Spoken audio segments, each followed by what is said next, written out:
vornehmen, wegnehmen, auseinandernehmen, freinehmen, benehmen. Klingt alles ähnlich. Was ist der Unterschied? Bleib dran, ich erkläre dir alles mit einfachen Beispielen. Let's go!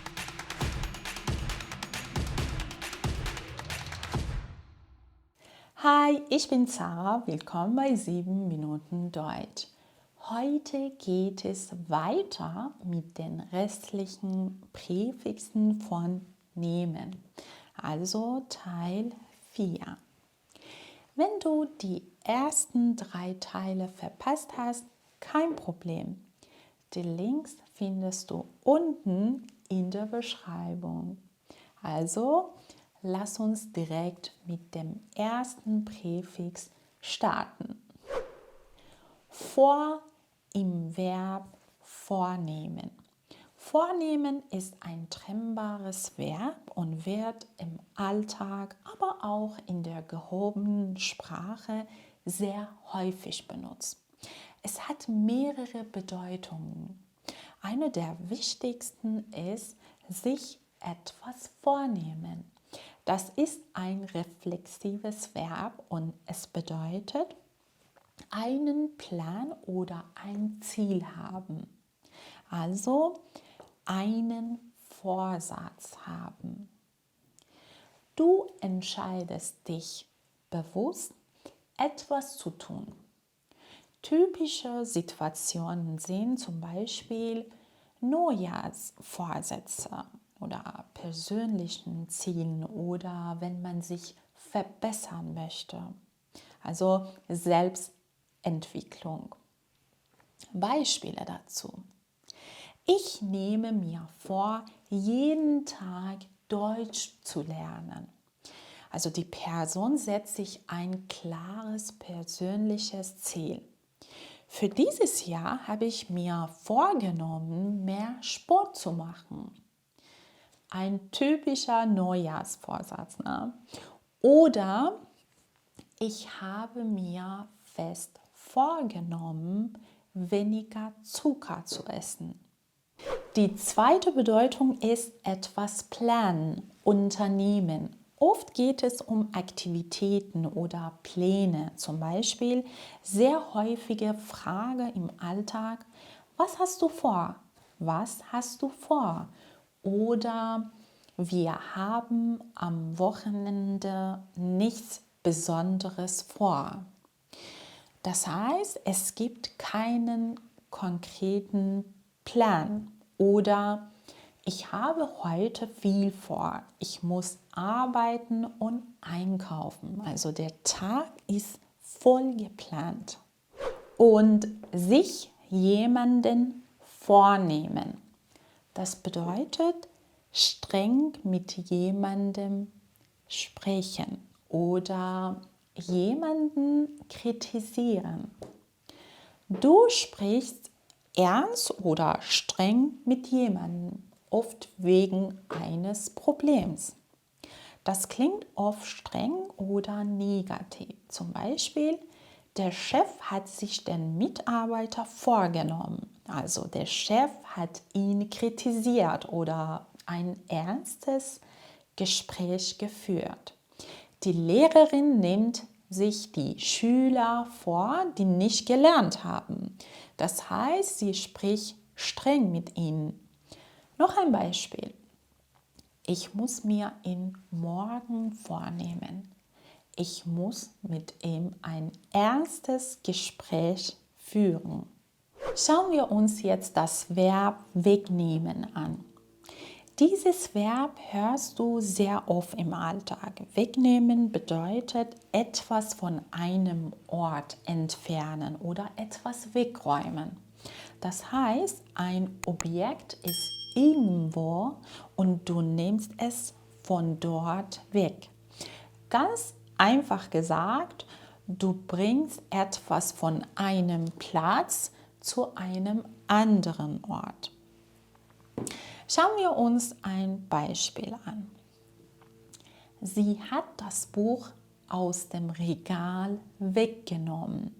Das bedeutet, sie hat das Buch nicht mehr im Regal gelassen, sondern es herausgenommen. Das Buch war im Regal und jetzt ist es nicht mehr dort. Noch ein Beispiel. Bitte nimm deine Sachen hier weg. Das sagt man sehr oft im Alltag. Das bedeutet, deine Sachen sollen hier nicht mehr liegen. Du sollst sie woanders hinlegen. Und jetzt ein anderes Beispiel. Kannst du bitte die Teller wegnehmen? Sehr gut. Und jetzt eine weitere Bedeutung von wegnehmen. Wegnehmen kann auch bedeuten, etwas von einer Person nehmen. Zum Beispiel, die Lehrerin hat dem Schüler das Handy weggenommen. Das bedeutet, der Schüler hat sein Handy, die Lehrerin nimmt es ihm weg. Jetzt hat der Schüler das Handy nicht mehr. Meistens passiert das, weil etwas nicht erlaubt ist, zum Beispiel im Unterricht.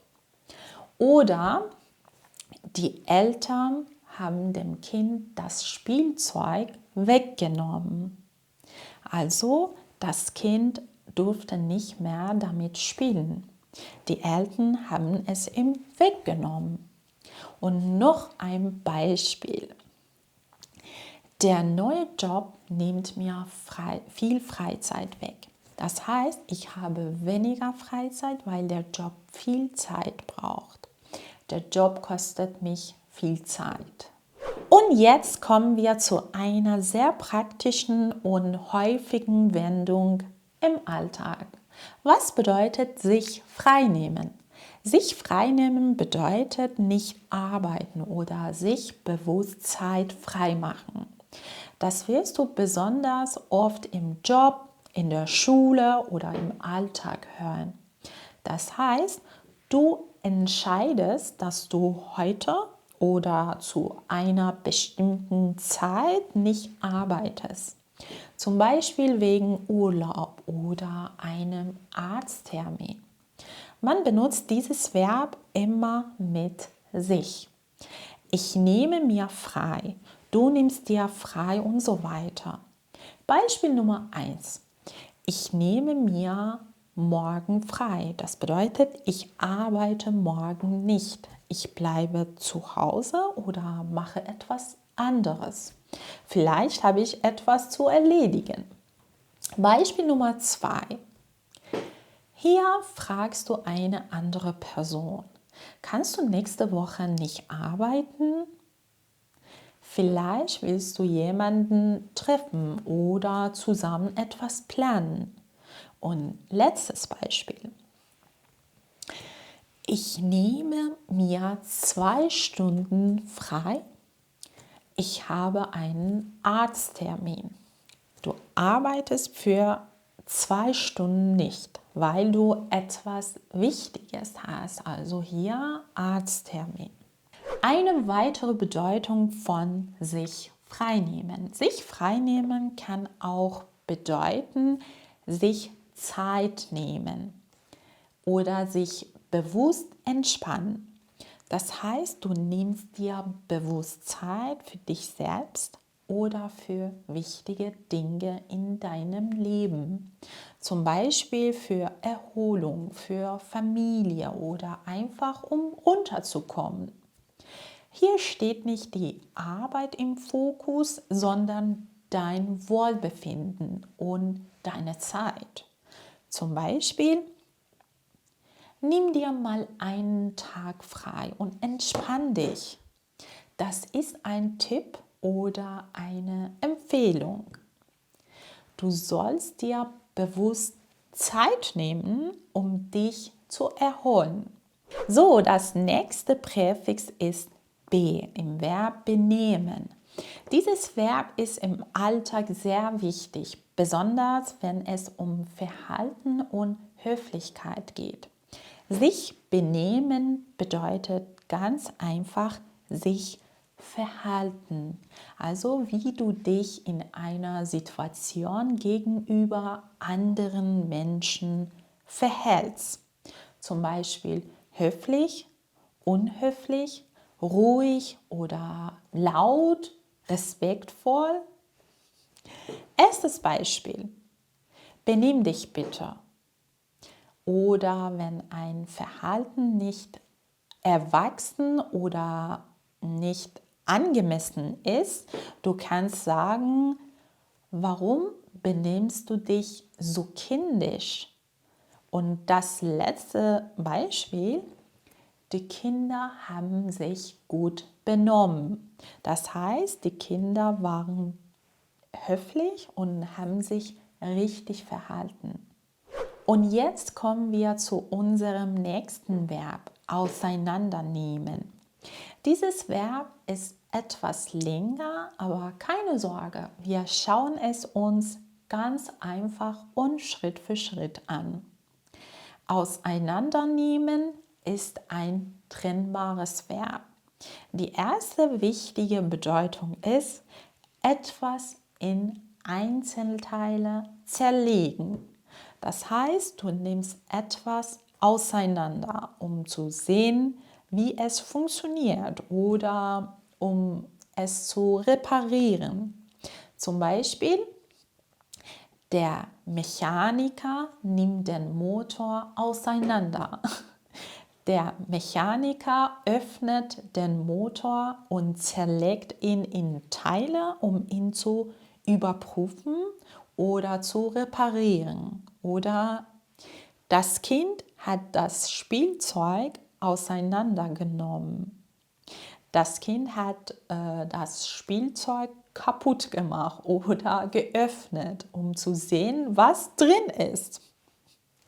Noch ein Beispiel. Ich muss den Laptop auseinandernehmen, um ihn zu reparieren. Der Laptop wird geöffnet und in Teile zerlegt, damit man ihn reparieren kann. Auseinandernehmen hat nämlich noch eine ganz andere Bedeutung, die du oft im Alltag, im Sport oder in Diskussionen hörst. In diesem Kontext bedeutet auseinandernehmen jemanden besiegen, fertig machen, dominieren. Das heißt, eine Person oder ein Team ist viel stärker und gewinnt ganz klar. Oft benutzt man das im Sport oder im Wettbewerb. Zum Beispiel, unsere Mannschaft hat den Gegner komplett auseinandergenommen. Das bedeutet, unser Team war viel besser und hat klar gewonnen. Oder er hat ihn im Streit komplett auseinandergenommen. Das bedeutet, er war im Streit überlegen und hat die andere Person fertig gemacht. Noch ein Beispiel. Sie haben die Konkurrenz auseinandergenommen. Das heißt, sie waren deutlich besser als alle anderen und haben dominiert.